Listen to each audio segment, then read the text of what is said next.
I was with Ambassador Branstad, and I did a program with people on his staff. Any place in the world, I think Foreign Service officers would feel that they're engaged and doing meaningful work as best is there. So it may be a function of whether you have an ambassador in place, how much is diplomacy value and what we add. I think that's a real question now.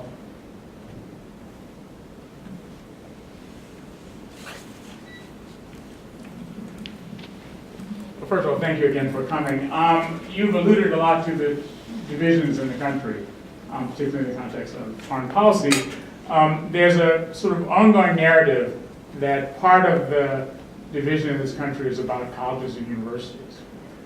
Which supply almost all of the people who go into the foreign service.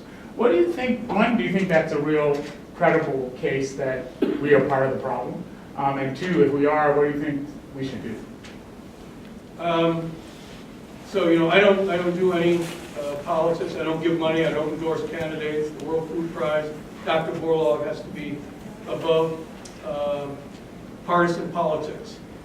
But I see. My sense is that there is, to me, a troubling disdain growing for academic work and for colleges and universities. That's my sense as a union card holding, PhD, but who grew up in Dubuque in working class circumstances and cut my professional teeth at Dubuque Pack, as I explained in Professor Moyer's class, in the hide house, laying hides, cattle hides. My first job out of college. And I'm troubled.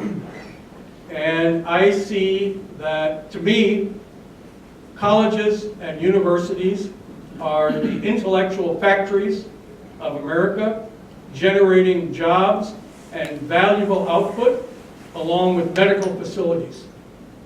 That the big manufacturing plants are now supplanted by the University of Iowa and its medical school and its hospital, and by all the engines of economic production, such as this college and other colleges, and Iowa State and Northern Iowa. I was telling Will as we were driving up that when I grew up, there was a car dealer and stores in every small town of a couple of thousand people outside Dubuque. If you got down to Cascade, Monticello, so they all had stores. Now, the roads are bigger, cars go farther, and the economic engines that existed before have largely disappeared. But putting money, to me, into education, educational facilities, building, I believe public universities are, after the federal government, the second largest employer in America. But they're not perceived as that. And what's happening is that, in some cases, because views out of some departments are not approved of or appreciated by individuals and legislative bodies, funding is decreasing for the institutions as a whole. And if you look at funding of agricultural research, and you go and talk to President Winterstein, who's the incredible, wonderful new president of Iowa State, and she'll tell you it's flatlining, which means in real terms, it's going down. That this country, which has for more than a century been the world leader in agricultural research, agricultural innovation, is in danger of being surpassed by China, which will become the global leader of agricultural innovation because they're not flatlining, they're putting much more money in. And Xi Jinping is putting money in going to space. And China is in a period of triumphal achievement. That's what the 19th Party Congress was all about. And they have, in his speech, outlined all the places China is going, including eliminating poverty. And I remember America like that when John Kennedy was president. And we were in the post-World War II triumphal era, when we were going to the moon. And America was the center of the world, and the perception was that our country was a force for good, and our people were united in that, and this leader was showing us the way. And it was the events of like 1968 and after that that ended this American triumphalism and has left us now as a divided country.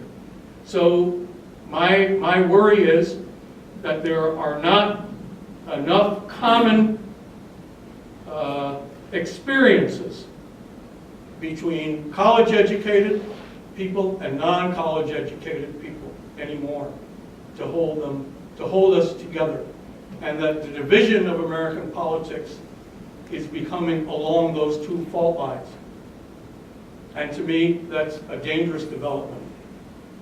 So we had a draft, college grads and non-college grads were in the Army together in Vietnam. And it was the great, for all the divisiveness and terrible experiences in the 60s in race relations in America. And as I said, Washington burning after Martin Luther King was assassinated. In Vietnam, 12,000 miles away, in combat, was, if you can find the time when race didn't matter, it was there. I saw it myself, I experienced it myself, that when you were out under fire and you heard an American on the radio, would be Uniform Sierra, U.S. in trouble, hit, wounded. Nobody asked what color their skin was, what religion they were, what political party they were. All you needed to know was they were an American, and you went. And so it is the war, so divisive, so many protests, so much the experience that the Soviets can use against us, produced these kind of moments. More than anything else, African Americans were there in large numbers in combat, alongside high school educated whites, side by side, same risk, same experience. Everybody saw they earned their place. There wasn't any basis for having a view of excluding African Americans. So the war was an unusual experience, but I'm troubled. So whenever I speak, wherever I am, I always begin by telling people I worked in the hide house. I worked at picking up animal skins covered in blood and feces and entrails, so that my clothes were all dirty and I couldn't bite my fingernails. And I laid them out one after the other, because no matter what's the political background or educational level of the crowd, everybody there knows that I did a job probably dirtier and harder than anything they had done. Because that's the common experience that I have. I got a PhD, went to graduate school. Somebody might think of me as that way, but I want to make sure everybody knows. So there is something to be said for finding this common experience. What is it that we share? What is it that college students, college grads now share with somebody who is a high school graduate from Marshalltown or Grinnell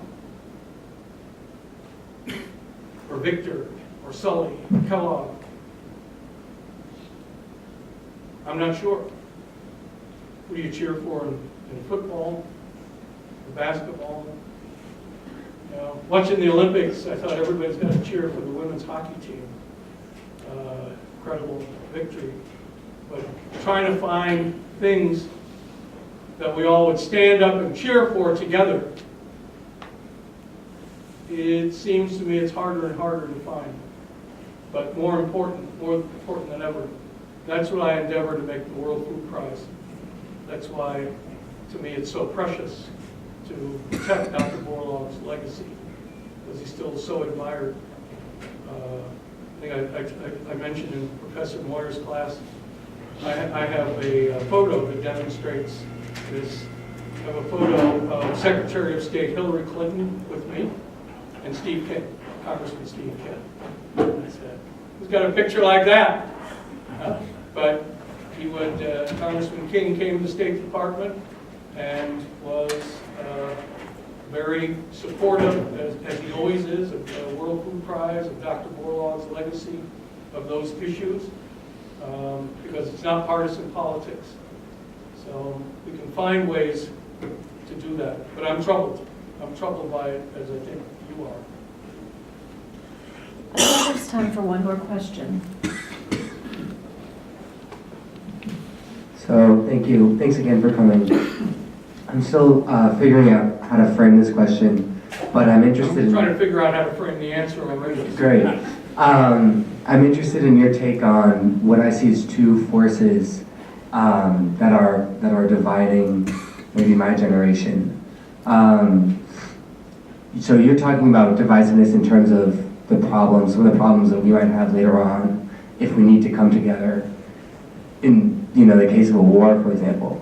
I'm thinking about divisiveness in terms of one that as education, higher education becomes more available to students who have not traditionally had access to it, that now that their voices are heard online and in mainstream media, that now that people that haven't been able to speak and speak for themselves, that there's this reaction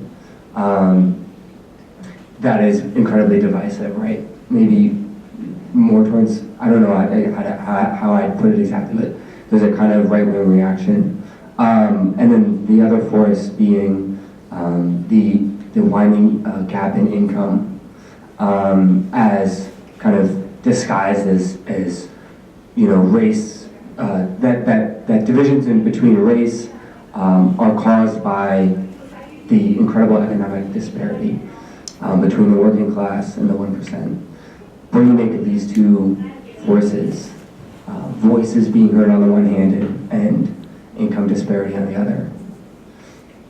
Well, I think, I'm always amazed to see exchanges on the internet, and so I'll write an article about something, and then people will get on, they just start arguing with each other. They leave me out of it, and what I have to say, and they're just insulting each other back and forth. So I'm wondering, who is it that's got time to sit home and do this? What's going on? This is, we'll be attacked by some foreign country, and we'll all be too busy. We'll be on our phones, and we'll be texting, and we'll be blogging and making comments on articles, and we won't know what, we'll be so distracted. So it's clear that the internet and the ability to have all these disparate voices on there polarizes people more.